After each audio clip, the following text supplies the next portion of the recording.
A major day in Washington. House Republicans voting to pass tax reform. The next stop is the Senate. Republicans say it's great for middle class. Democrats say it's only good for the rich. Wayne Alexander has more. These are 203. The vote historic. Without objection, the motion to reconsider is laid upon the table.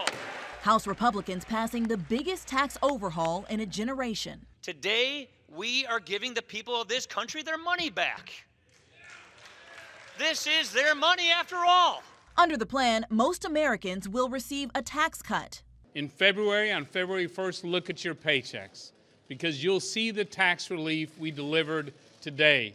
But for most in the middle class, it's only temporary, unlike the corporate tax cut that will not expire. Democrats saying the real winners, the wealthy. It's cruel and it's cold-hearted. It steals from the hard-earned paychecks of low and middle-income families and lines the pockets of millionaires, billionaires, and wealthy corporations. This evening, Senate Republicans under pressure to secure the party's only major legislative victory this year. Congress is standing at the doorstep of an historic opportunity.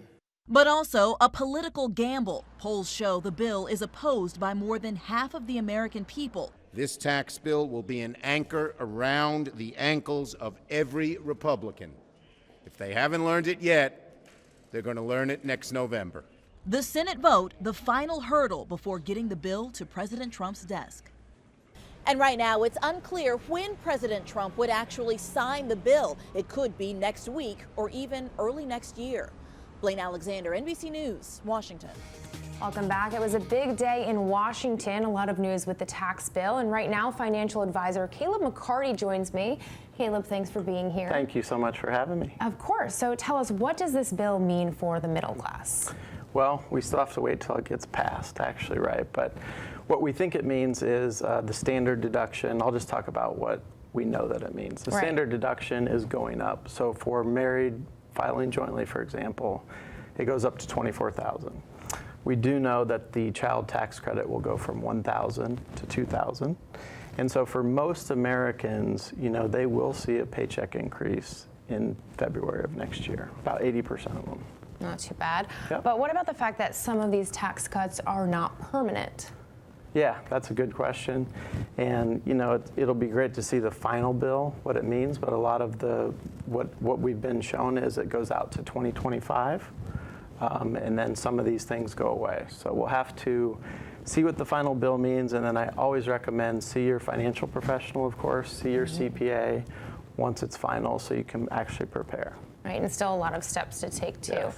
But I've also read that there are groups within the middle class that would actually be paying more. Yeah, so from everything that I've read and understand that 5 out of the 7 tax brackets will be actually decreasing. So 2 of them won't be decreasing. And it's really hard to say with all the specifics of who will get a tax break or who won't. But 5 out of the 7 brackets will be going down. Interesting, a lot of logistics. And then the last question I have for you, Caleb, is what does this mean for Obamacare? How does it impact that? Yeah, so they are repealing the Obamacare mandate. So what that means is you won't be penalized if you don't have individual health care. Interesting. Yeah. And of course, we'll have to wait and see what really happens as this bill progresses. Exactly.